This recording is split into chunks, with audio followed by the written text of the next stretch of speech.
et ceux qui ne pouvaient pas être là ce soir. Ça y est, l'enregistrement est démarré. Je vais vous afficher, l'agenda, à l'écran. Je vais faire une petite intro rapide pour, rappeler aux nouveaux venus, expliquer aux nouveaux venus de quoi il s'agit, qui on est, pourquoi ces sujets et puis ensuite on passera la parole, à notre hôte pour la soirée, donc Quantemétrie, qui enchaînera avec, la présentation principale du jour. IA, éthique et responsable, comment s'aligner sur la future réglementation européenne? Donc un sujet un petit peu fil rouge avec, différents, intervenants au fil des mois, parce que c'est un petit peu dans toutes les têtes, des acteurs de l'IA, cette future réglementation européenne AI Act. Et puis on conclura, avec, une présentation de François Goupil de l'INRIA sur le projet P16, qui est un projet, on va dire un projet d'écosystème, pour la communauté, des acteurs de l'IA en France et peut-être au-delà d'ailleurs. Donc, vous verrez que c'est absolument passionnant et que, il y a sans doute des choses à réfléchir et des connexions à faire pour, pas mal d'acteurs, qui sont ici ce soir. Voilà, bah, je vous propose qu'on entre dans le vif du sujet. Petite intro, rapide pour celles et ceux qui ne connaissent pas. Désolé pour ceux qui connaissent bien. Donc, Labelia Labs, on est une association, on existe depuis un peu plus de 4 ans, maintenant, bientôt 5 et on se consacre à cette thématique de la data science, de l'intelligence artificielle responsable et de confiance. Ça, c'est un de nos thèmes et puis on a un deuxième thème de travail qui est l'IA plus collaborative, l'apprentissage fédéré, des approches techniques assez poussées dans des cas de figure, un peu particuliers de données très sensibles et distribuées. Donc c'est pas de ça dont on parle ce soir, c'est plutôt vraiment du premier axe que je viens de citer et qui est appelé numéro 2 à l'écran, donc IA responsable et de confiance. Sur ce sujet, vous devez savoir ou si vous êtes là, vous avez peut-être entendu au moins vaguement parler du fait qu'on propose, 3 outils, aux praticiens de l'IA. Hem, un référentiel, data science responsable et de confiance, qui est un ensemble d'exigences, de bonnes pratiques, d'outils, de risques aussi, qui sont décrits en creux dans ce référentiel, qui est donc un contenu textuel qui est open source, pour lequel il y a une release tous les semestres, et un travail complètement ouvert, sur lequel vous pouvez contribuer par des questions, des issues, des contributions, des critiques aussi, il y a aucun problème. Donc allez sur le repo dont l'adresse a été postée dans le chat maintenant si vous ne connaissez pas. Mettez une petite étoile si vous trouvez ça bien et puis contribuez si vous le souhaitez pour le faire progresser itérativement. Ce référentiel, c'est un petit peu aride, donc si c'est plus pour le consulter et vous poser la question de est-ce que vous êtes, conforme ou pas avec votre activité ou vos projets, vous pouvez y accéder par, une plateforme d'évaluation, qui s'appelle assessment.labalia.org, à laquelle vous pouvez accéder, très facilement. C'est gratuit en libre accès. Le code de cette plateforme est open source également et enfin, pour les acteurs qui sont les plus avancés, qui sont confrontés à ce référentiel, qui ont eu des scores très avancés, et qui souhaitent, le faire tamponner, le faire, vérifier et tamponner pour pouvoir, le mettre en avant. On propose un label à 2 niveaux, un niveau avancé et un niveau intermédiaire. Alors, pour vous donner un petit, des petits éléments de chiffres, matérialiser un petit peu ce que je viens de dire. Aujourd'hui, ce meet-up sur lequel on est ce soir, hein, il y a un peu plus de 800 personnes qui sont inscrites sur le groupe. Donc ça fait plaisir de voir que ça grimpe un peu de manière continue depuis 2-3 ans, hein. Donc il y a un intérêt qui se développe et puis avec, l'AI Act qui va approcher, c'est assez normal. On dit merci à tous les acteurs institutionnels, et privés qui nous apportent leur soutien. Et puis enfin, on peut féliciter les acteurs qui ont obtenu le label, parce que le label, il a commencé il y a un petit peu plus d'1 an.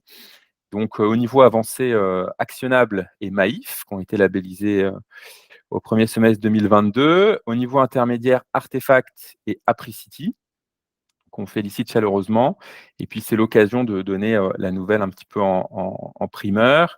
On félicite aussi très chaleureusement notre hôte de ce soir, Quantemétrie, qui, vient d'obtenir, le label au niveau avancé. Donc ça n'a pas été communiqué encore, c'est une nouvelle toute fraîche.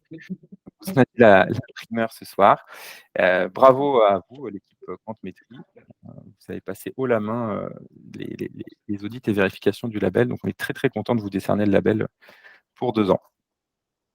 Voilà, je conclus, voilà, cette intro très rapide, hein. Le but, c'est pas de manger la moitié du temps de la séance pour faire l'intro.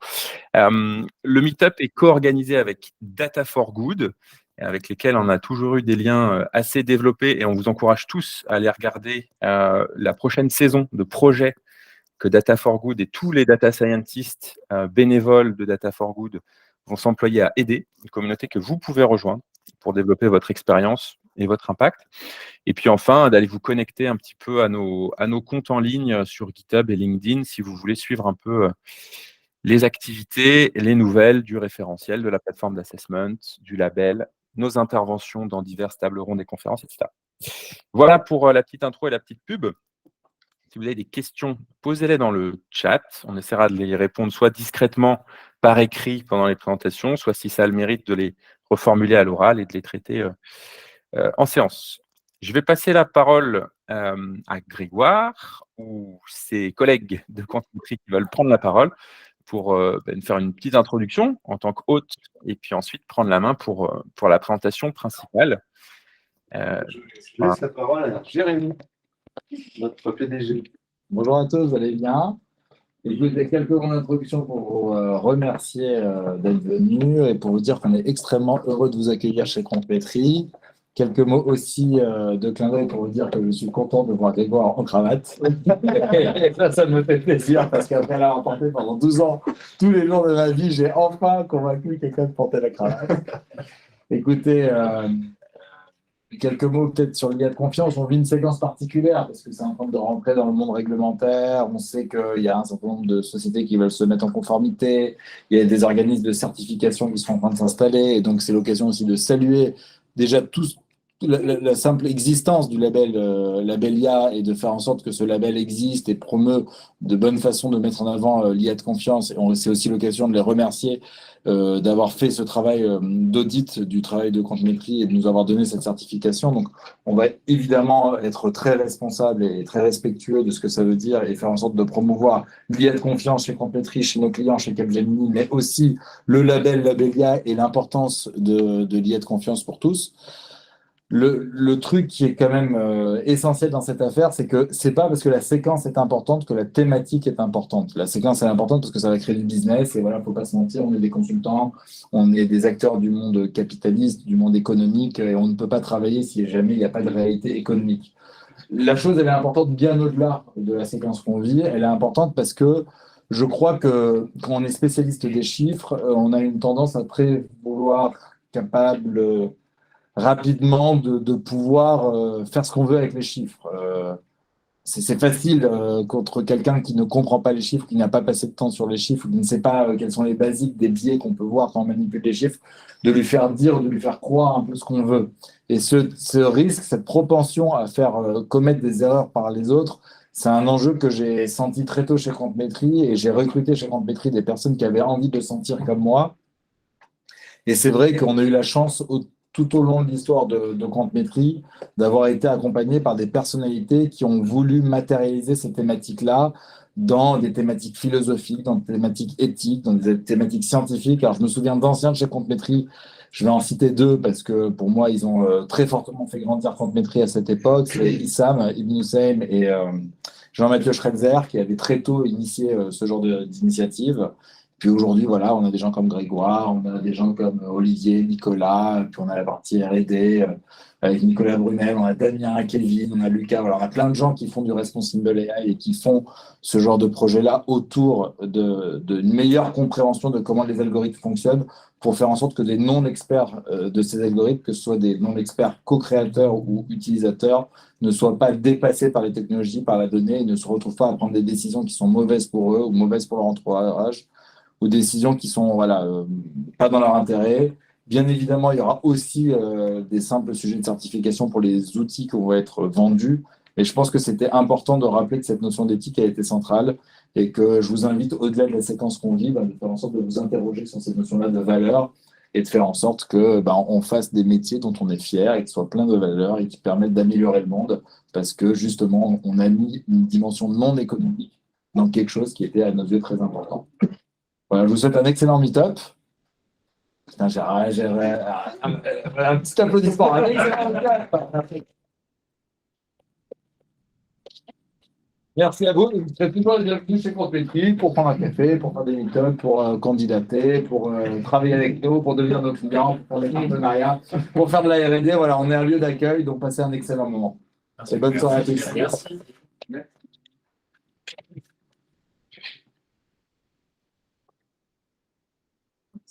On enchaîne.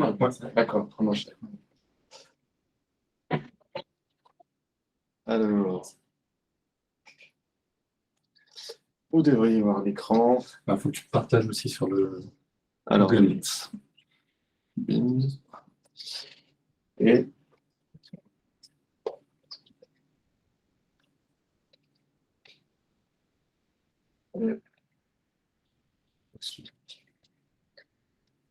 Le temps que Grégoire mette la présentation en route. Bonjour aux personnes qui nous ont rejoints entre-temps, depuis l'introduction. On va démarrer la première présentation, la présentation principale de la soirée. Donc, Grégoire, je te laisse la main. Je redis que le meet-up est enregistré. Il y aura donc un replay et qu'on est accueilli dans les locaux de Quantmetry et en même temps en visio. Grégoire, à toi la main. Eh bien, c'est parti. Du coup, on est 4 pour faire cette présentation ce soir. Donc, comme l'a dit Jérémy, on est très content de venir ici au Meetup, d'accueillir le Meetup Labelia. Ce soir, on va vous présenter une méthodologie qui nous tient beaucoup à cœur. C'est la méthodologie d'audit interne IA de confiance. Jérémy disait tout à l'heure qu'on était des gens qui faisaient de l'IA éthique. Et bien voilà maintenant comment on fait de l'IA éthique chez nos clients et comment on s'assure que nos clients fassent eux-mêmes de l'IA éthique et comment on peut les aider et les accompagner pour en faire toujours plus. Donc, dans cette présentation, on sera 4 intervenants. Moi, c'est Grégoire Martinon, donc je suis lead data scientist à Quantmetry. Je suis à Quantmetry depuis 5 ans et puis on va se répartir la parole avec Pierre Neveu. Donc moi, ça fait 3 ans et demi que je suis chez Quantmetry, donc data scientist, et 2 ans que je travaille sur ces thématiques d'IA de confiance. Et notamment maintenant, là, je suis responsable des formations IA de confiance. Donc ça fait plaisir de pouvoir partager ces thématiques avec vous. Moi, c'est Olivier Petit, je suis docteur en informatique. Je travaille chez Quantmetry en tant que data scientist dans l'expertise computer vision. Et moi, Nicolas Gérard, du coup, je suis data scientist aussi chez Quantmetry. Et j'ai rejoint l'équipe des auditeurs IA de confiance de Quantmetry, que c'était une thématique qui m'intéressait particulièrement. Et donc, on va pouvoir vous présenter un petit peu tout ce qu'on a pu faire au cours de ces différents audits IA de confiance. Alors, du coup, pour ceux qui ne connaissent pas, vous êtes bienvenue chez nous, bienvenue à Quantmetry, donc cabinet de conseil parisien. Bon, comme le logo l'indique, en bas, on a été racheté récemment par Capgemini Invent, un plus gros que nous. Mais ça fait 12 ans qu'on faisait du conseil en data science et en intelligence artificielle. On a un gros axe R&D, c'est-à-dire que la R&D, ça fait partie de notre identité. On investit une part très non négligeable de notre masse salariale dans la R&D, et c'est ça qui nous permet de respecter notre tagline, The State of the Art AI Company, donc de rester à l'état de l'art, de capter ce qui se passe dans le milieu académique, de le reproduire, de le packager sous forme de package open source, et d'écrire des publications scientifiques ou technologiques. On est un cabinet de conseil qui accompagne nos clients de bout en bout. Bout en bout, ça veut dire du début à la fin. Le début, c'est quand nos clients sont un peu perdus, ils manquent un peu de stratégie, ils manquent un petit peu de conviction, ou alors ils ont un énorme patrimoine, mais ils ne savent pas comment le valoriser. Eh bien, nous, on les aide justement à identifier la valeur, à prioriser leurs actions. Donc ça, on est sur un côté vraiment très stratégique. Et puis, on va jusqu'à la réalisation. On est tous des doueurs ici. Nos 150 consultants font des intelligences artificielles au jour le jour. Donc, on les produit, on les maintient, on les valide, on les teste. Et puis maintenant, on va vous présenter comment on les audite. Et puis, quand je dis de bout en bout, ça veut dire aussi industrialisation, mise en production de ces IA-là. On a également une hybridation de compétences avec beaucoup de data ingénieurs, data architectes qui nous permettent d'insérer justement ces solutions d'IA dans les systèmes d'information de nos clients et de s'assurer qu'ils soient bien intégrés, bien adoptés et bien maintenus en conditions opérationnelles. Alors, Jérémy l'a bien mieux dit que moi tout à l'heure, mais l'IA de confiance est un enjeu qui est stratégique et majeur pour nous. Ça fait partie des thématiques que l'on va défendre bec et ongle toute l'année. On a déjà commencé dès l'année 2017 avec notre premier livre blanc et on compte bien continuer. On est persuadé que c'est ça finalement qui va être un game changer dans le futur de l'IA, c'est d'être capable de faire confiance à une IA. Alors, qu'est-ce que c'est faire confiance à une IA ? Bon, évidemment, on ne s'est pas posé la question hier. En vrai, ça fait 12 ans qu'on se pose la question, 12 ans qu'on parle avec les gens qui se posent les mêmes questions, 12 ans qu'on essaie de gagner la confiance de nos clients, qui nous disent quels sont leurs besoins, et 12 ans qu'on fait de la veille réglementaire sur le sujet. Bon, qu'est-ce qu'on a tiré de ces 12 ans d'expertise et d'enseignement? Eh bien, on s'est dit, moi qui suis une IA, comment gagner la confiance de mes utilisateurs si je ne suis pas une IA responsable? S'il n'y a personne qui peut être garant de mes prédictions, qui peut répondre devant la loi s'il y a un accident, et s'il n'y a pas une organisation qui me soutient. Moi qui suis une IA, comment puis-je gagner la confiance si je ne suis pas performant? C'est-à-dire si je n'ai pas atteint mes objectifs métiers, si je n'ai pas créé de la valeur, forcément, une IA qui ne sert à rien, on ne lui fait pas confiance. Comment gagner la confiance de mes utilisateurs si moi, en tant qu'IA, je ne suis pas robuste? Parce qu'une IA, ce n'est pas une boule de cristal, ça reste un asset technologique risqué qui n'a pas réponse à tout. Et la moindre des choses, c'est de savoir quand est-ce qu'il ne sait pas répondre, quand est-ce que l'IA ne sait pas, quand est-ce que l'IA est en dehors de son domaine de validité à définir. Moi qui suis une IA, comment gagner la confiance si je n'ai pas de la donnée de qualité? L'IA, c'est un moteur, ce moteur, il consomme un carburant, ce carburant, c'est de l'information, c'est de la donnée. Mauvaise essence en entrée, mauvaise voiture en sortie. Donc, forcément, la qualité de données est un élément fondateur de la confiance. On ne peut pas avoir confiance si on n'a pas décrit les limitations de notre donnée. Moi qui suis une IA, comment gagner la confiance si je ne suis pas certifié ou assuré de ne pas faire de discrimination? Si vous regardez un petit peu les news, vous vous rendez compte qu'il y a des gens qui ont été recrutés, des femmes qui ont été discriminées au recrutement, des personnes de couleur qui ont été assimilées à des singes sur Facebook, ou d'autres personnes qui se sont vues refuser des opportunités d'emploi ou des crédits juste parce qu'ils étaient hommes, femmes ou de couleur. Bon, voilà, ça c'est quand même quelque chose, c'est la base de la confiance, et s'assurer que je ne vais pas faire un scandale, de s'assurer que mon IA est éthique et qu'elle considère tous les humains dans leur représentativité et toute l'humanité dans son ensemble. Comment avoir confiance dans une IA si elle n'est pas explicable? C'est-à-dire si on ne n'est pas capable d'expliquer pourquoi elle a pris telle ou telle décision. Vous avez demandé un crédit, Madame Michu demande un crédit, on lui refuse son crédit. Pourquoi on a refusé son crédit à Madame Michu? Est-ce que c'est parce qu'elle n'avait pas assez d'argent? Est-ce qu'elle était déjà endettée? Bref, on n'a pas juste besoin de connaître le résultat. C'est demander aux lycéens qui candidatent à Parcoursup. Le résultat n'est pas forcément suffisant. Bref, la frugalité, moi qui suis une IA, comment gagner la confiance si je ne suis pas frugal? C'est peut-être le sujet le plus moderne de tous les temps. Comment s'assurer qu'on ne va pas cramer notre facture d'électricité en faisant de l'IA? La moindre des choses, c'est de le mesurer, de le diagnostiquer, de le maîtriser, de l'optimiser. C'est la moindre des choses que l'on puisse faire. Et puis, dernier sujet, moi qui suis une IA, comment gagner la confiance s'il n'y a personne qui me surveille dans le temps? Vous avez tous vécu des crises dans les 2 dernières années. La guerre en Ukraine en est une, la crise du Covid en est une. Je vous laisse imaginer l'impact de ces crises sur les systèmes d'information et sur les modèles d'IA qui faisaient des prévisions à ce moment-là. C'était la catastrophe. La moindre des choses, c'est de détecter ces dérives, de les caractériser et de s'adapter à ces dérives-là. Donc tout ça, c'est un gros camembert. C'est la confiance, c'est l'IA de confiance. Et c'est sur ces thèmes-là que va se porter la méthodologie de ça. Donc, avant de rentrer vraiment dans le détail de comment on réalise finalement ces audits d'IA de confiance, on va déjà se demander pourquoi on les réalise, quel est le contexte. Tu veux changer les... Ouais, peut-être que sinon je vais le mettre là. Pour revenir un peu sur le contexte de tout ce développement lié à l'IA de confiance, etc., il faut quand même revenir sur le fait que récemment, on a vraiment une explosion du nombre d'applications impliquant l'intelligence artificielle qui sont mises en production. Donc ça, c'est quelque chose qui est assez nouveau, c'est une tendance qui est assez récente. Et forcément, le fait d'avoir de plus en plus de modèles qui arrivent sur le marché, qui sont mis en production, ça augmente l'exposition au risque surtout sur les personnes et sur les organisations. Donc forcément, ces risques-là, ça implique un certain nombre de conséquences qui sont déjà aujourd'hui mesurées et qui sont assez fortes. On peut avoir des choses qui vont du rejet de la solution, mais aussi des choses un peu plus délicates comme bientôt, à très court terme, des expositions à des risques réglementaires qui vont être imposés sous très peu de temps.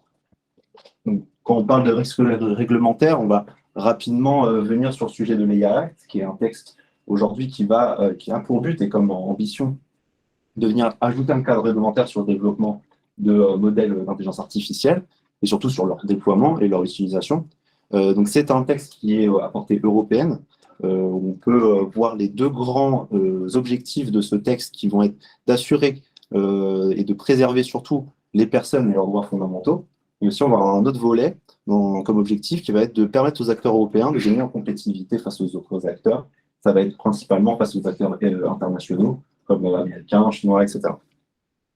Donc, en termes d'application géographique, ça va vraiment venir impliquer, ou en tout cas concerner tous les acteurs qui ont comme volonté de venir déployer des systèmes d'IA en Europe, donc sur le territoire européen. Donc ça veut dire que même une entreprise américaine ou chinoise qui développe des outils utilisant de l'intelligence artificielle, qui veulent vendre un produit en Europe, devront respecter les IA Act. Et s'ils ne le font pas, ils s'exposent à des sanctions qui sont particulièrement importantes. Un point très important sur ce texte, c'est la définition qui est retenue de l'intelligence artificielle. On en parle depuis le début, mais finalement, il faut aussi être capable de le définir. Le parti pris qui a été pris par l'EIA Act, c'est d'avoir une définition la plus large possible, pour venir englober le maximum de cas d'usage, finalement. Donc ça peut être des modèles qui font aussi bien du machine learning que des systèmes experts ou des approches statistiques, donc des choses un peu plus simples. Le but, c'est de venir se concentrer plutôt sur les cas d'usage et le contexte dans lequel vont être déployés ces outils, plutôt que la technologie sous-jacente. Donc, ce qu'il faut aussi retenir, c'est que l'EIA Act, c'est un texte qui est européen et qu'on est plutôt pionnier dans le domaine, même si on voit vraiment une vague réglementaire mondiale qui commence à émerger. En particulier, on peut citer au niveau de l'Amérique du Nord des textes comme l'Artificial Intelligence and Data Act au Canada et l'Algorithmic Accountability Act aux États-Unis. Donc ça s'inscrit vraiment, c'est-à-dire s'inscrit vraiment dans une vague réglementaire globale. Donc comme je disais, au niveau de l'EIA Act, on se concentre plutôt sur les risques que peuvent représenter une application dans un contexte, dans le cas d'usage en fait. On va plutôt venir donner une mesure du niveau de risque et aller identifier certains cas qui le sont plus que d'autres. Dans le cadre de nos audits, nous, on va venir s'intéresser aux cas d'usage qui sont plutôt au niveau risque élevé. C'est-à-dire des risques qui vont nécessiter, selon les GALAC, encore une fois, d'avoir une obligation de certification. On va être obligé d'être certifié, il va falloir faire passer ces cas d'usage-là sur banc de test et obtenir une certification de bonne pratique, etc. Ensuite, il y a un autre cas qui peut être hyper intéressant, ça va être tout ce qui est enjeu stratégique pour les entreprises. Et ça va être des risques qui vont plutôt concerner les acteurs type les organismes privés, comme par exemple tout ce qui va être atteinte à leur réputation. C'est-à-dire que peut-être qu'ils vont utiliser un modèle qui ne va pas directement mettre en danger des personnes, mais pourrait mettre en danger la réputation de l'entreprise et donc d'avoir des conséquences sur, par exemple, les parts de marché leur part de marché. Donc voilà, on vient vraiment concerner, dans le cas de l'audit, sur ces cas-là, plutôt risque élevé. Les autres cas, et s'il y a des risques inacceptables, dans ce cas-là, ça partira directement sur une interdiction. Et après, les risques limités et minimales, on aura au pire des obligations de transparence, de communiquer à l'utilisateur qui interagit avec une IA, ou éventuellement pour les risques minimales, juste quelques recommandations des bonnes pratiques de développement. Donc maintenant qu'on a un peu mis le contexte au niveau des risques, on peut aussi légitimement se demander finalement comment on les mesure ces risques-là, comment on dit un cas d'usage donné est plus risqué qu'un autre. Il faut trouver une méthodologie pour rigoureusement donner cet indice de risque et réussir à positionner sur la pyramide qu'on a vue juste avant. Donc pour ça, aujourd'hui, le framework le plus mature, c'est le framework proposé par l'OCDE et qui est aujourd'hui plutôt pressenti pour servir dans la classification en termes de l'EIA Act. Donc c'est celui qu'on a utilisé, nous, dans le cas des audits, en tout cas pour concevoir cet audit. Et donc ce framework de l'OCDE, il est très complet, il vient se positionner sur 5 grands piliers. On va voir tout ce qui concerne les données et les entrées qui sont proposées au modèle. On va voir le modèle en tant que tel, donc la technologie qui est utilisée, etc. On va voir tout ce qui concerne la tâche abordée et les sorties, Donc les sorties, ça peut être aussi la façon dont on restitue l'information aux utilisateurs. Après, on a tout ce qui est lié au contexte économique. Et le plus important, c'est ce qui est vraiment central et qui relie tous ces points-là, ça va être l'impact sur les gens et sur l'environnement. Donc, grâce à ce framework-là, ça nous permet d'avoir une méthodologie claire et précise pour venir identifier un niveau de risque. Et nous, on a séparé ça en 2 KPI qui sont complémentaires. On va avoir d'un côté un indice qui est plutôt lié à la complexité du problème et du modèle déployé, et un indice qui concerne l'obligation réglementaire.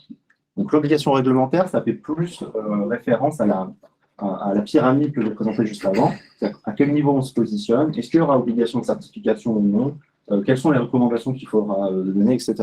Et l'indice de complexité, c'est vraiment plutôt lié vraiment à la méthode qui est utilisée et à la façon, la maîtrise qu'on va avoir sur l'algorithme qui sera utilisé. Donc pour un peu essayer de comprendre à quel point ces 2 notions sont complémentaires, on peut regarder par exemple en bas à droite.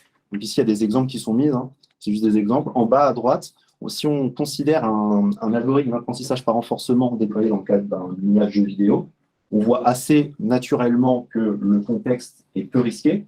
Sur les personnes, il y a peu d'impact sur les gens, c'est du jeu vidéo.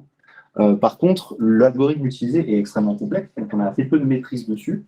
Il est très peu explicable, voire pas explicable, ce qui fait que l'indice de complexité est très important.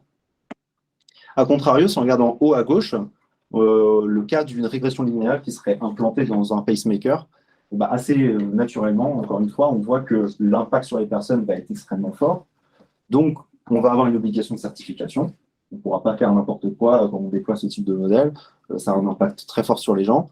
Par contre, la régression linéaire, c'est un modèle qu'on maîtrise très bien, qui est plutôt explicable. On le comprend bien, on peut assez facilement le maîtriser, le réentraîner, en tout cas avoir des réponses sur des différentes questions qu'on pourrait se poser par rapport à ce modèle. Donc finalement, l'indice de complexité est assez faible. Donc, voilà, c'est assez important de pouvoir positionner sur ces 2 axes-là. Ça permet de différencier le côté vraiment très risque qui est évalué dans le cadre de l'EIA Act, de la partie complexité, donc de la façon dont on va devoir trouver des solutions pour aborder cette question justement de certification.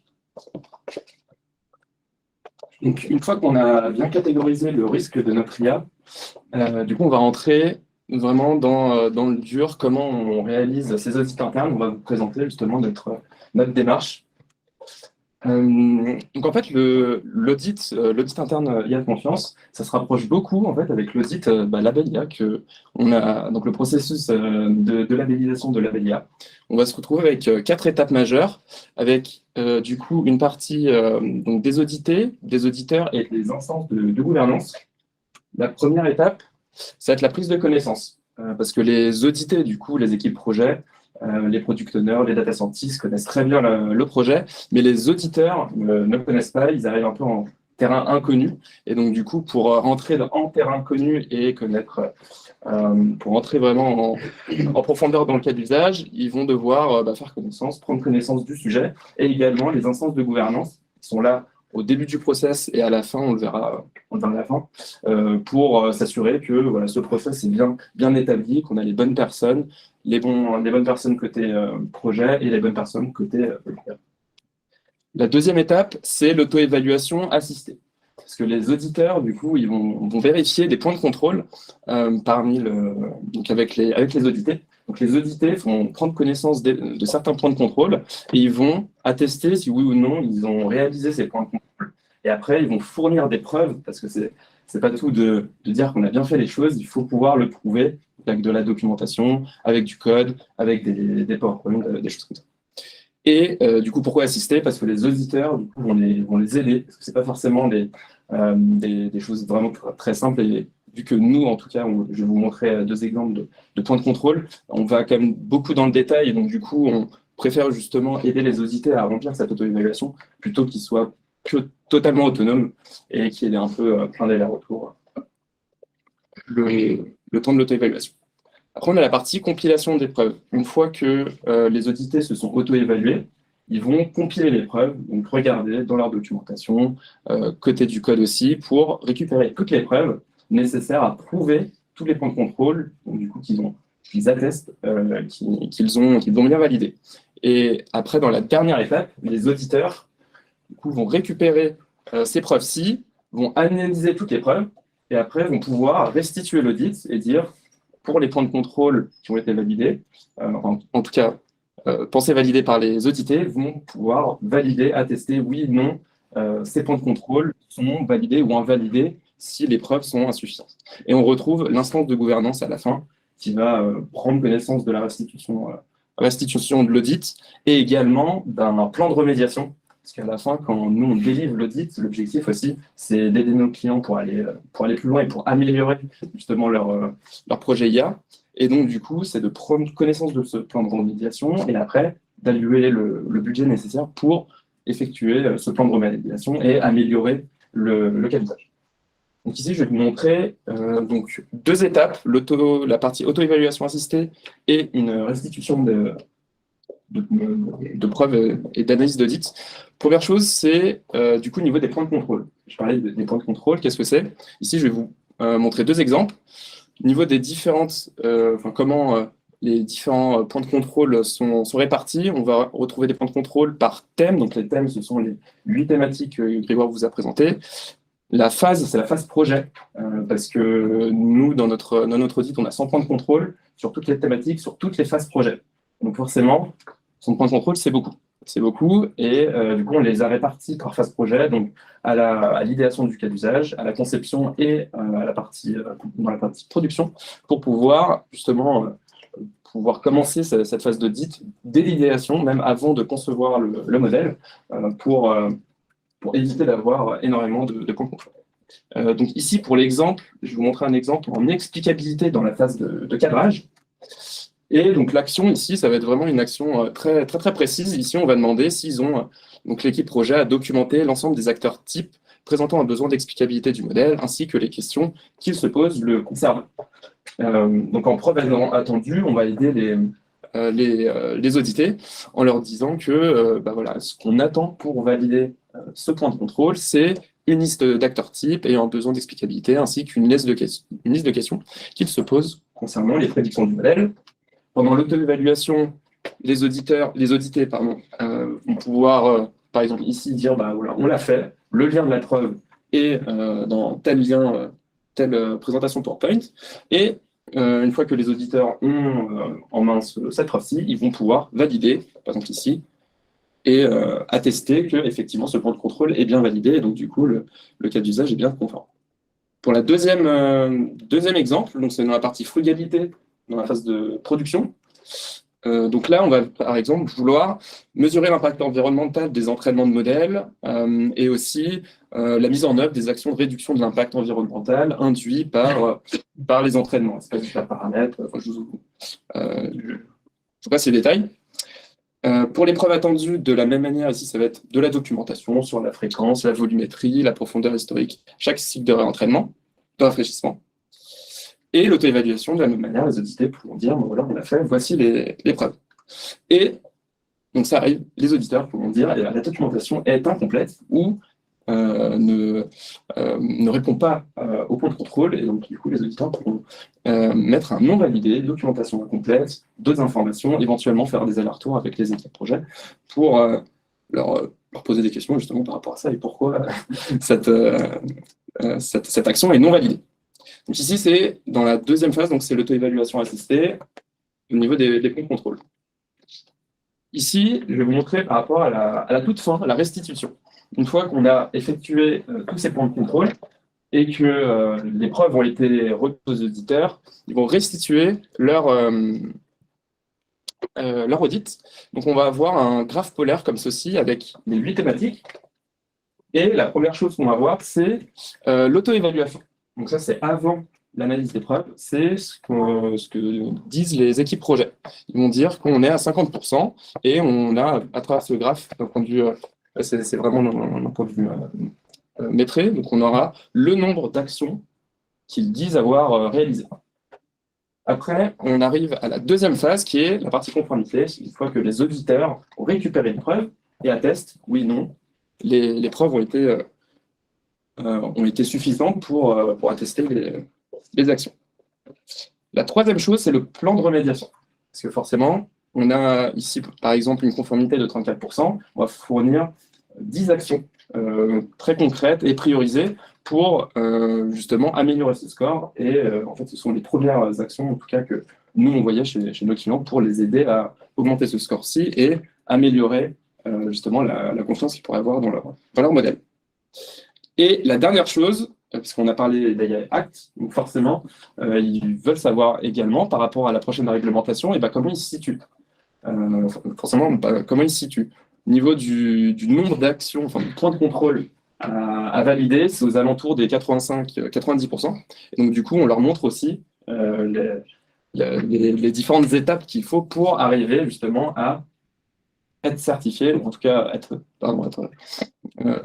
certifié pour la réglementation de l'AI Act à venir. Donc, du coup, ils ont en un seul grade toutes les informations qu'il faut pour aller plus loin s'ils veulent chercher justement cette certification pour l'AI Act. Merci. Et donc, on vous a présenté un petit peu le cadre législatif, le cadre théorique qui supportait toute cette méthodologie d'audit IA de confiance. Et on va vous présenter ici, en pratique, ce qu'on peut observer chez nos clients. Alors, on a audité de nombreux cas d'usage. On en cite ici quelques-uns. Et on a des cas d'usage qui ont été, dans un premier temps, évalués avec le framework que vous a présenté Olivier, et pour lesquels on a du coup un score de risque qui est positionné sur la pyramide, si vous vous rappelez, et notamment on a des cas d'usage qui ont été à ce score de risque élevé, qui ont été évalués comme risqués, et donc pour lesquels il va y avoir une obligation de certification. Pourquoi globalement, si on se rappelle, dans le framework de l'OCDE, au centre, on vous a parlé des people and planet, et ici, on a des cas d'usage qui vont toucher directement le consommateur, et donc, on a une obligation de certification lorsque le produit sera sur le marché. Par exemple, on a un cas d'usage pour lequel on va chercher à détecter le teint de la peau d'un consommateur pour lui recommander un produit de beauté. Et donc là, on vient directement toucher le consommateur, et donc c'est un cas d'usage à risque.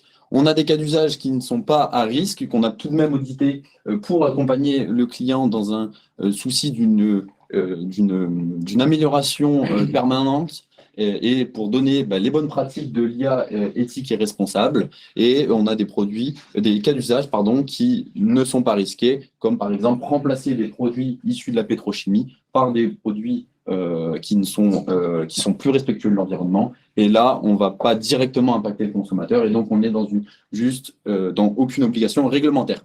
Pour chacun de ces cas d'usage qui sont divers, en computer vision, avec des données tabulaires, on va faire passer l'ensemble du processus que Philippe vous a présenté. Et donc, on va notamment obtenir un score d'auto-évaluation en orange, un score de conformité qui est celui qui est finalement donné par l'équipe des auditeurs. Et on va co-construire avec les équipes projet un plan de remédiation spécifique à leur cas d'usage en fonction des axes d'amélioration qu'on a observés dans les phases en amont de cette restitution. Juste pour terminer, globalement, on se rend compte que le score moyen en auto-évaluation est de l'ordre de 50 et que le score de conformité est plus de l'entour de 30, mais c'est quelque chose qui est logique puisque les états d'avancement des projets sont différents, c'est des thématiques qui sont parfois nouvelles pour les équipes et voilà. Et donc, on va vous présenter ici quelques conclusions qu'on peut faire et qui peuvent intéresser tout le monde sur qu'est-ce qu'on a observé globalement et qu'on peut tirer comme enseignements généraux. Et donc, la première chose, c'est qu'il y a beaucoup de documentation puisqu'on a des preuves, on analyse des preuves et ces documentations sont fournies à l'auditeur qui doit attester de la conformité. Ces documents, parfois, sont inexistants parce qu'en fait, il y a beaucoup d'entreprises qui ont une culture de l'oral qui est très forte. Il y a des choses qui sont discutées, qui sont dites en séance, qui sont dites à la machine à café et qui ne sont pas finalement tracées dans le temps, rédigées. Et donc, l'auditeur ne peut valider ces points. Deuxièmement, globalement, on a des documents qui sont pour une même entreprise, pour une même organisation, mais pour des cas d'usage différents, qui ont une hétérogénéité et qui sont donc parfois complètement différents d'un cas d'usage à l'autre. Il n'y a pas de template commun sur qu'est-ce qu'un bon document pour spécifier les fonctionnalités attendues, par exemple. Enfin, on a souvent des documents qui ne sont pas autoporteurs, qui sont incomplets et qui sont très difficiles finalement pour un auditeur ou pour une personne tout simplement extérieure au projet de venir comprendre le but, le message et tout ce qui a été décidé dans ce document. Concernant l'évaluation, globalement, on a été assez étonné de trouver bon nombre de cas d'usage pour lesquels finalement, il n'y avait pas de protocole d'évaluation. Il y avait parfois des objectifs de performance métier qui étaient donnés, mais aucune métrique d'évaluation n'était donnée. Et donc ça, c'est clairement un frein pour pouvoir contrôler son IA. Il faut pouvoir l'évaluer. Et on a pas mal de cas d'usage pour lesquels finalement, ce n'est pas clairement établi, rédigé, et ce n'est pas clair pour l'ensemble des acteurs du projet. Un petit point concernant la frugalité qui, encore aujourd'hui, est souvent négligée dans nos cas d'usage, dans le cas d'usage qu'on a audité. Un point concernant les retours utilisateurs, on se rend compte que parfois, il y a des cas d'usage qui donc, sont en production, mais ils sont aveugles en production. Et donc, ils n'ont aucune manière, soit parce qu'ils n'ont pas de protocole d'évaluation, mais c'est un cas un peu critique, ils n'ont aucune manière de pouvoir tracer dans le temps ce qui s'est passé. Est-ce qu'il y a eu d'identifier un problème, par exemple, Grégoire avait parlé des problèmes extrêmes, mais en production, il faut être capable de pouvoir avoir le contrôle et pouvoir très rapidement intervenir en cas de dérèglement. 2 points concernant l'alignement métier et technique. Globalement, on s'est rendu compte qu'il y a pas mal de cas d'usage dans lesquels les équipes techniques développées dans un coin et sans s'intéresser systématiquement et de manière fréquente aux besoins utilisateurs. Et donc, on avait un écart qui se créait entre ce qui était développé et ce dont les utilisateurs avaient réellement besoin. Finalement, globalement, donc, en discutant avec les différentes équipes, il a été pointé rapidement du doigt que c'était important de se rapprocher des utilisateurs pour pouvoir tout simplement valider la valeur que le cas d'usage de l'équipe technique souhaitait mettre en place. Enfin, dans tout ce processus d'audit, il y a des personnes et globalement, ces personnes ont un besoin d'acculturation et de formation aux thématiques d'IA de confiance. On vous les a présentées, il y en a 8. Dans chacune de ces thématiques, il y a des sous-thèmes et ce sont des notions qui ne sont pas forcément communes et donc pour lesquelles les différentes équipes auditées ont eu un besoin de formation pour justement être à même de répondre aux attentes de l'équipe auditeur. Enfin, il y a eu un point qui était que les personnes qui étaient auditées parfois se sentaient anxieuses à l'idée de se faire auditer parce qu'elles se sentaient être responsables par défaut en cas de problème éthique du projet, alors que finalement, ce ne sont que des product owners ou des data scientists. Et donc, ça découle d'un problème d'organisation dans lesquels on n'a pas clairement défini des responsabilités en cas de problème ou de responsables éthiques de l'entreprise ou des cas d'usage. Et finalement, donc là, il y a quand même beaucoup d'axes d'amélioration, mais il y a aussi un réel état d'esprit qui est positif, qu'on a ressenti avec toutes les équipes avec lesquelles on a pu travailler, qui sont globalement très contentes de se faire auditer, puisqu'on apporte à la fois un regard extérieur et factuel. On peut les aider à continuer de se développer et globalement, elles vont venir apprendre de nouvelles choses concernant des thématiques comme la robustesse, l'explicabilité, la frugalité et on en passe. Il commence ce planning. Un petit peu en retard, mais Allez, conclusion rapide, du coup. Donc rapidement, transition avec ce que disait Nicolas. Donc les gens étaient très contents de se faire auditer, contrairement à ce que ça peut laisser présager au premier abord. En fait, ils étaient contents, pourquoi? Parce qu'ils ont beaucoup progressé. Ils ont beaucoup appris de choses, ils ont appris énormément de choses, ils ont compris qu'il y avait des problèmes, ils ont aussi identifié des solutions à des problèmes qu'ils avaient déjà identifiés. Et voilà, toute la valeur ajoutée de l'audit, elle est en partie, en quelque sorte, dans cette montée en compétences et dans cette évaluation factuelle. Donc l'évaluation factuelle, on est un tiers de confiance, donc on n'a pas le nez dans le guidon, on est obligé de prendre de la hauteur, on est obligé de challenger les équipes sur le vocabulaire qu'elles utilisent, et pour qu'elles puissent onboarder des personnes extérieures. Donc rien que ça, déjà, c'est un gros sujet de compréhension mutuelle. Et puis, on est un tiers, on n'est pas product owner, on n'est pas objectivé sur le résultat de l'audit. Donc, on est impartial, le plus impartial possible. La montée en compétences, bon, ben, c'était le premier point. Et le dernier point, c'est qu'on ne repart pas de l'audit avec juste un score et une bonne ou une mauvaise humeur, mais on repart avec des solutions. On repart avec des problèmes qui sont caractérisés, qui sont avec un périmètre donné, et l'auditeur donne tout un plan de remédiation détaillé, potentiellement chiffré, qui permet de savoir, ben, pour aller craquer tel problème, il me faut tant de connaissances et tant de temps à investir dans le sujet. Tout ça, évidemment, on ne se fait pas auditer une seule fois dans sa vie. Quand on fait un cas d'usage risqué et qu'il y a par exemple des vies en jeu, ben, on sera audité régulièrement. Donc les seconds ou troisièmes audits seront des incréments par rapport à la première session. Nous, ce qu'on a observé, ce qu'on vous a présenté aujourd'hui, c'est ça. On est allé chez un client, on avait un énorme patrimoine de cas d'usage, et on a fait cette première étape de filtre où il y avait plein de cas d'usage, on ne savait pas par où commencer. On a classé par niveau de risque avec le framework de l'OCDE, on a audité avec le framework qu'on vous a audité là, et ils sont repartis avec un plan de remédiation. Le constat, c'est que quand on fait cet exercice-là, une fois, deux fois, trois fois, ben on se rend compte que c'est toujours les mêmes problèmes. Tous les cas d'usage, ils ont les mêmes problèmes. Il y a des problèmes de culture de l'oral, de la documentation, il y a des problèmes d'organisation, etc. Donc finalement, on se dit, bon, on va faire ça combien de fois? 100 fois, 1000 fois? Non.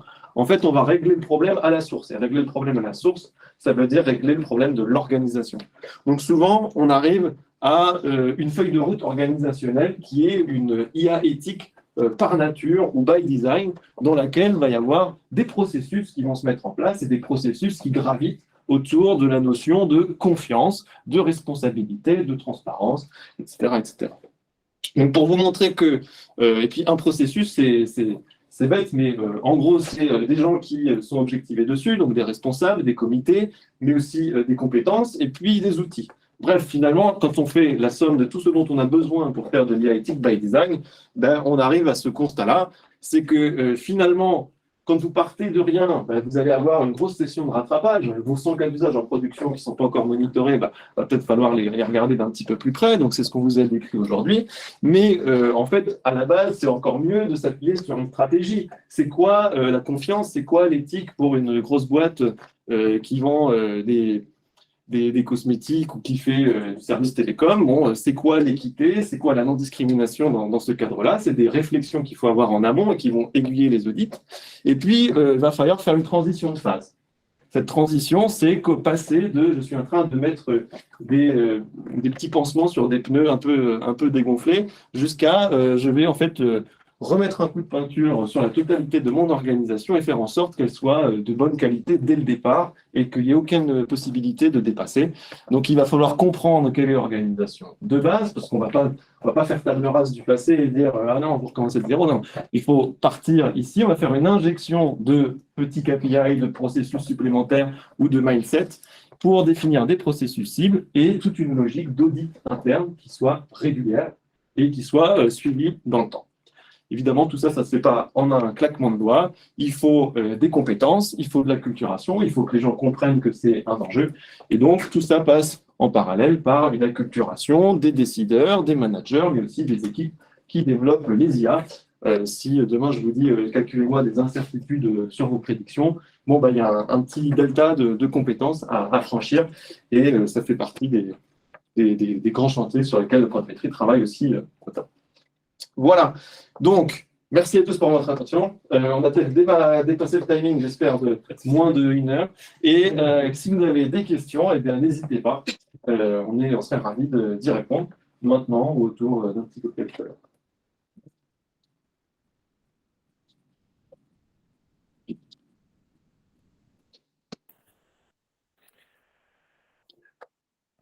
Merci beaucoup à toute l'équipe Quantométrie pour la présentation. Je vois une main qui se lève pour poser une question. Eitem, tu veux prendre le micro et poser une question?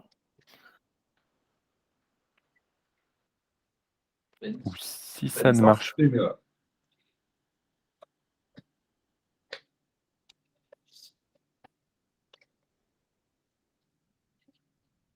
Alors, si ça ne marche pas, sinon par écrit dans le chat. Et en attendant, j'invite François à se préparer pour la présentation qui suit, vu qu'on a pris un tout petit peu de retard. Non, là, bah, la main s'est rebaissée. Si la question revient, on la transmettra dans la foulée. S'il n'y en a pas d'autres, un grand merci à l'équipe Quantmétrie pour cette présentation très complète de leur méthodologie. Et puis, comme le temps file, je passe la main à François, peut-être pour enchaîner sur la présentation du projet P16. Merci, Eric. Merci pour l'invitation, de me donner l'occasion de vous parler ce soir. Donc, un peu de contexte avant de commencer sur les slides. Donc, je suis François Goupil, je travaille à Ineria et dans l'équipe Scikit-Learn. Donc, pour ceux qui ne savent pas, je pense qu'il y a plein d'utilisateurs de Scikit-Learn ici ce soir, mais peut-être que vous ne savez pas forcément que c'est été initié, c'est développé majoritairement à Ineria, donc sur le plateau de Saclay, donc pas bien loin d'ici. Et puis, donc on est une petite dizaine de corps développeurs. Les corps développeurs, c'est-à-dire qu'ils ont le droit de revue du code et des merging rights aussi. Donc voilà, n'hésitez pas à rentrer en contact avec nous s'il y a des choses qui ne vont pas. Donc, et puis s'il y a des choses qui vont bien, ça fait toujours plaisir à entendre. Quelques petits chiffres, on estime qu'il y a à peu près 1 million d'utilisateurs par mois de la librairie, si on regarde les stats de la documentation. Qu'est-ce qu'il y a comme chiffre sympa? Il y a à peu près 10 000 packages qui dépendent de la librairie Scikit-Learn, donc c'est un bon exemple quand on veut dire qu'on fait de l'IA en France. Je pense que c'est un bon exemple à citer, donc n'hésitez pas à le citer, parce que on n'est pas très bon en com et en marketing, donc n'hésitez pas à nous aider. Donc là, on va parler d'un projet. C'est un projet qui est impulsé par l'État français dans le cadre de la stratégie nationale IA. Donc il y a eu un rapport, vous aviez peut-être entendu parler en 2018 d'un rapport rendu par Cédric Villani qui avait on peut identifier des acteurs, des domaines, et ils avaient identifié Scikit-Learn pour essayer de booster un petit peu la librairie, nous donner des moyens. Et donc là, on est encore en phase de design du dossier, donc on n'a pas encore concrètement reçu les ressources. Donc on parle à peu près, comme c'est pas encore acté, je ne peux pas vraiment donner le chiffre exact, mais c'est à peu près 30-40 millions d'euros. Il faut qu'on aille en chercher également d'autres auprès de l'Europe. Et tu sais mettre en grand. Oui, si quelqu'un est expert de Google. Normalement, on va mettre en grand. Les 36 points en bas, tu peux faire spotlight. Ouais, c'est pas grave. Pardon. Les 36 points en bas, tu peux faire spotlight, comme ça, tu gardes l'échange. Et après, tu as. C'est où ça, l'écran? Modifier la mise en page. C'est déjà dur. Modifier la mise en page, tu as les carottes en haut. Voilà, projet. Désolé pour la technique. Donc concrètement, ça se passe comment? C'est un projet de gré, donc c'est une mission de l'État français à Ineria pour mettre. Donc on a reçu une lettre de mission. En gros, l'extrait le plus important, c'est celui-là. C'est essayer de développer et maintenir un ensemble souverain donc de briques logicielles autour qui couvrent l'ensemble du cycle de la donnée. Concrètement, donc je vais vous détailler un petit peu ce qui est prévu assez rapidement. On pourra après. Mais concrètement, donc, ça va être essayer de détendre ce que fait Scikit-Learn sur toute une pipeline de machine learning. Donc là, on est vraiment sur la partie apprentissage statistique. Là, l'idée, c'est d'aller faire un petit peu la même chose en capitalisant sur le savoir-faire de documentation, en capitalisant aussi sur les bonnes pratiques logicielles et sur la communauté, essayer d'aller faire des choses du style du data wrangling, d'application et d'échange de données, notamment. Et donc, concrètement pour vous aussi, ça veut dire que peut-être que demain ou après-demain, parce qu'il faudra nous laisser un peu de temps, mais il faut s'attendre à un Scikit-Learn étendu ou d'autres briques logicielles sympas pour essayer de vous aider à faire après, notamment de l'IA de confiance ou passer les audits plus facilement. Donc, rentrons dans le détail. Donc, voilà, c'est ce qui s'appelle une mesure d'accélération. Globalement, les slides vont peut-être vous allez peut-être trouver que ça manque un peu de hauteur de vue, mais comme on est un petit peu la tête dans le guidon en phase de design du projet, ça peut paraître un peu abrupt, mais Donc, c'est une mesure d'accélération de scikit-learn pour créer des communs souverains autour de la science des données. Donc, commun souverain, après, nous, on n'est pas... déjà, on a une ambition européenne aussi à défendre, et puis on est toujours un acteur, on essaie d'être un acteur mondial du machine learning. Donc, si on a une vision, quand on dit souveraineté, c'est essayer de donner des droits et la possibilité à chaque acteur de faire son explication, d'être maître de ses données, de ses résultats. On n'est pas forcément sur du franco-français, on s'entend bien. La structure du projet, donc c'est structuré, c'est assez étatique comme manière de faire, hein, mais donc c'est 5 actions. Donc il y a une action, donc, concrètement, ça veut dire que l'argent après est fléché sur différentes actions. Donc il y a une partie management, transversalité du reste des actions. Il y a une partie, ça va vous intéresser, échange et publication de données. Donc c'est surtout ce qui est web de la donnée. L'action 2 qui est, je pense, très prometteuse. Là, on va mettre le plus d'efforts, c'est tout ce qui est data wrangling, donc faire de la curation de données ou justement traiter l'incertitude qu'il y a dans les données, travailler avec les dirty data, faire de la feature augmentation, plein de choses de cet ordre-là. L'action 3, donc, qui est l'apprentissage statistique. Donc là, c'est continuer à faire, je vais détailler en fait les 3 actions techniques, c'est continuer à faire ce qu'on fait dans scikit-learn, le faire encore un peu mieux. Et puis il y a une partie diffusion et cas d'usage pour avoir une approche un peu plus verticale. J'en parlerai. Donc interopérabilité des données, donc c'est cette idée que on va essayer de pousser avec les coûts que ça a, le fait de pouvoir utiliser des pods de données. Donc imaginez que vous êtes des collectivités territoriales, vous êtes des mairies, essayer de donner permettre que chaque mairie ait un pod de données sur lesquels il peut gérer ce qu'il publie, ce qu'il ouvre. Et donc l'idée c'est de mettre en place certains standards. Donc on a des personnes dans l'équipe qui sont W3C, qui créent des standards du web. Et donc, voilà, il faut falloir, ça va s'appuyer techniquement, c'est sur le protocole solide. Je ne sais pas si ça parle à certaines personnes. C'est une certaine vision de la donnée qui peut être critiquable, mais qu'on va essayer de mettre en avant. Donc, l'idée, c'est aussi de développer des manières de faire du requêtage de données. Donc, c'est cette partie-là, exploiter des données qui sont hébergées de manière décentralisée. Donc, faire du requêtage distribué. Créer des standards de représentation, de comment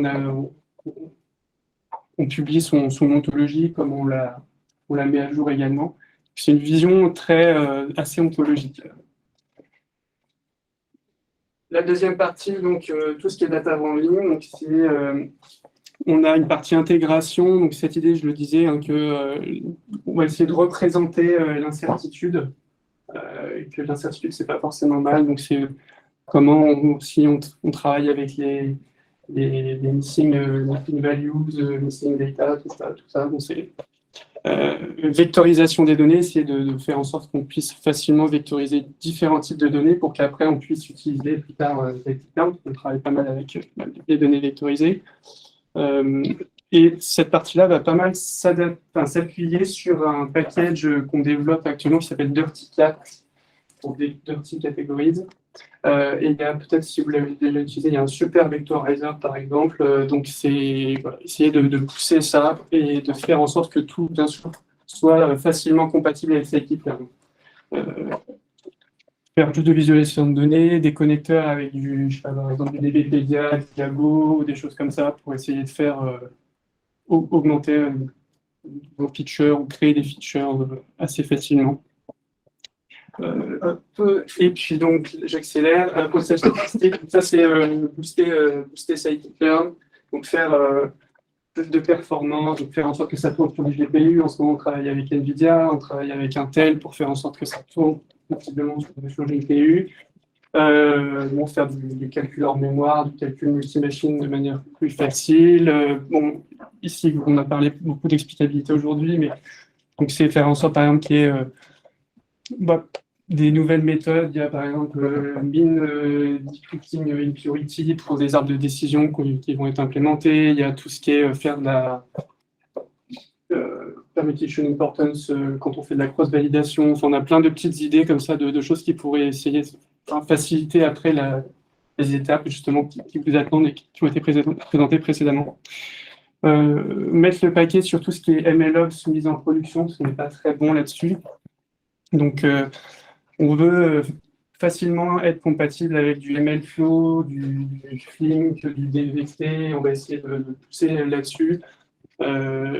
Pourquoi pas y contribuer aussi. Je parle de l'explicabilité, donc il y a vraiment une volonté de faire de la contribution, de la consolidation communautaire, donc aller maintenir, s'il le faut, des packages comme Chap ou des choses comme ça, ou aller contribuer à Lime, contribuer à MLflow, si vous utilisez IPIS ou des choses comme ça, c'est des beaux projets, on voudrait aussi aller donner un gros coup de main.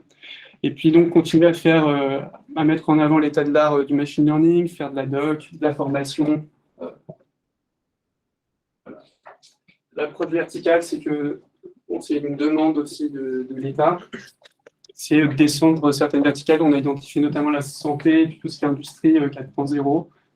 Donc avec peut-être des métriques adaptées, des exemples adaptés, de la doc adaptée, des choses comme ça. Pourquoi je mets cette slide-là qui est un peu boring, gouvernance, parce que on m'a demandé de voir un petit peu ce qui peut être call to action avec vous. Donc, qu'est-ce qui peut intéresser Quantmetry, par exemple?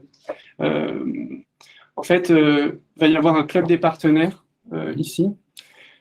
Et voilà, si ça vous intéresse de co-construire ou d'influencer les développements techniques, c'est quelque chose qu'il faut avoir en tête. Pour le moment, donc, on n'a pas encore les fonds, donc on n'est pas encore vraiment dans l'établissement de ce club de partenaires, mais peut-être essayer de l'avoir dans votre radar pour participer aux ateliers, aux travaux. Donc, s'il y a des verticales qui vous intéressent, s'il y a des outils qui vous faciliteraient la vie pour faire de l'audit, par exemple. Voilà. Et alors, pour rejoindre ce club des partenaires, là, je fais une petite promo, il y a un consortium de mécènes de Scikit-learn pour le moment, et donc on est à 5-6. Si vous voulez me contacter aussi pour ce sujet, n'hésitez pas. Et en fait, il y a de fortes chances, et c'est très facile quand on est mécène de Scikit-learn de rejoindre ce club de partenaires et de peser en fait dans le futur développement de la librairie. Voilà, j'espère avoir à peu près tout le temps. Si vous avez des questions, je vais rester un petit peu discuter tout à l'heure. Merci. Merci beaucoup, François. Moi, je pose juste une question côté visio. Tu as un tout petit peu touché du doigt, mais je ne sais pas si j'ai bien compris la réponse à ma question. Est-ce que, comment vous abordez les rapports avec éventuellement des librairies open source qui ne sont pas dans Scikit-learn en tant que telles, mais qui sont pas loin, pourraient peut-être avoir vocation à être intégrés, mais qui sont développés par des équipes qui ne sont pas à l'INRIA. Enfin, comment ça pourrait marcher? Est-ce que vous allez un petit peu essayer de repérer des librairies qui seraient intéressantes pour rentrer dans l'écosystème Scikit-learn? Comment vous voyez ça?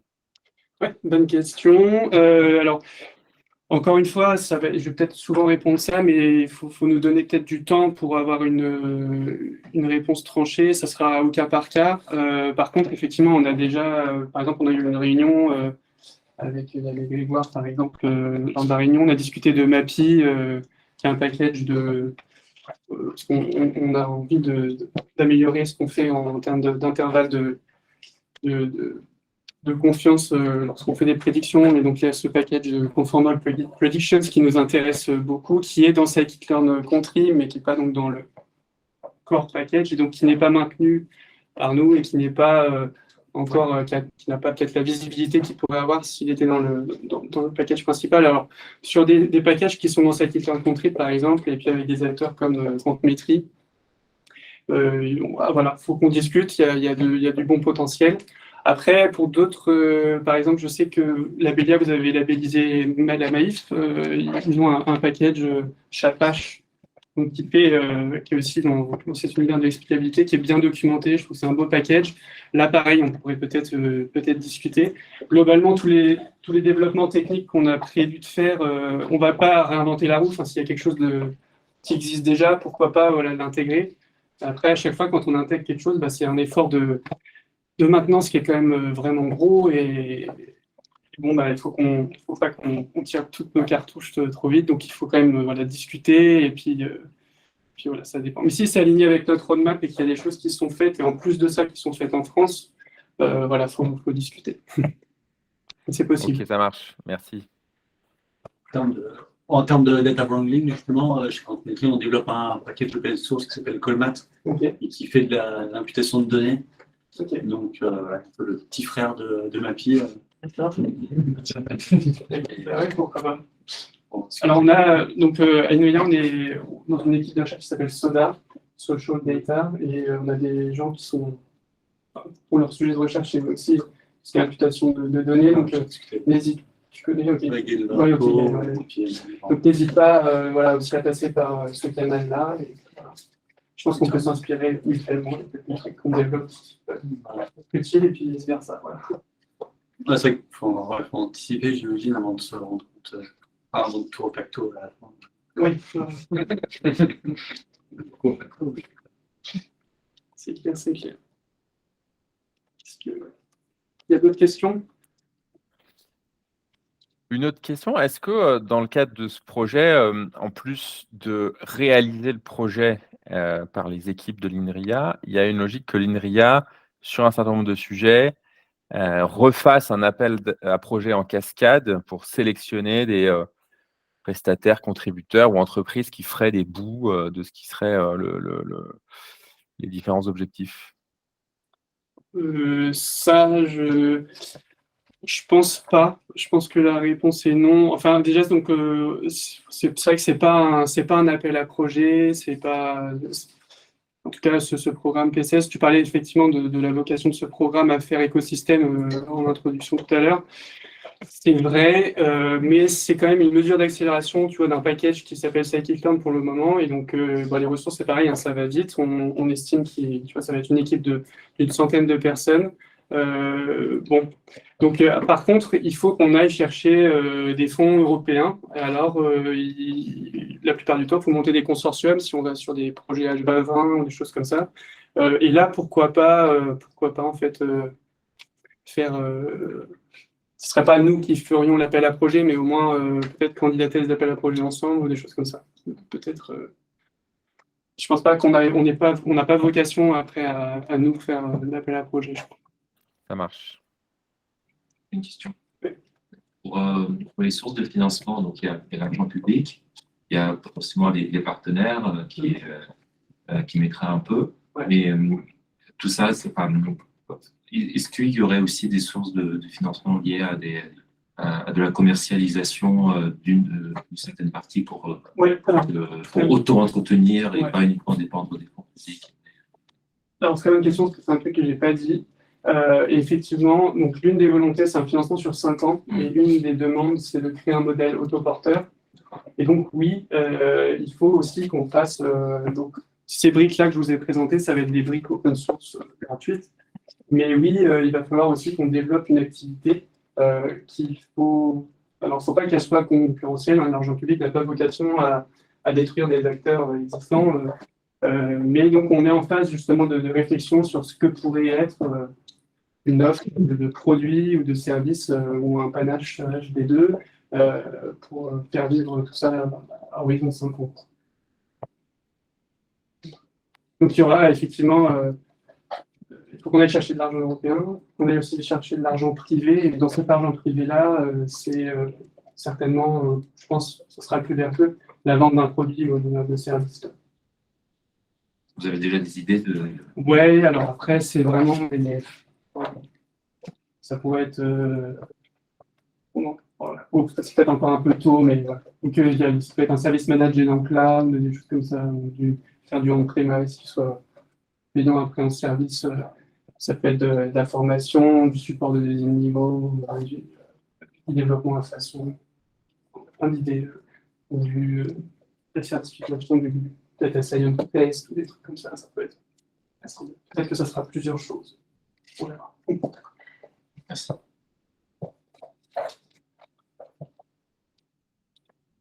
Voilà, bah, merci pour vos questions. Merci beaucoup. Je laisse à la salle peut-être le soin de conclure, parce que vous voyez ce qui se passe en vrai. Nous, un petit peu moins. Et puis, peut-être dernière chance pour les participants en visio s'il y a une question que vous voulez poser aux intervenants. Mais si vous n'en avez pas, on va conclure dans les secondes qui viennent.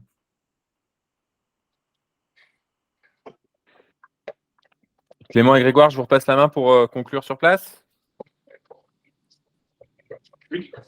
Du coup, merci à tous d'être venus assister à ce meet-up hébergé par Quantmetry aujourd'hui.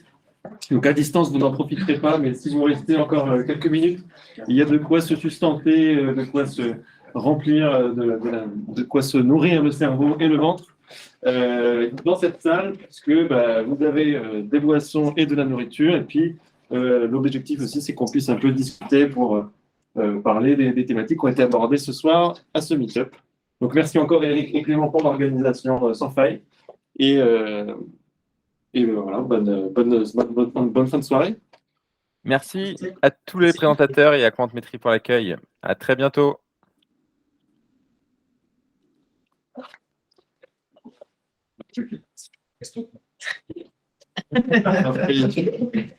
Bon, pour ceux qui Clément, je te laisse couper l'enregistrement.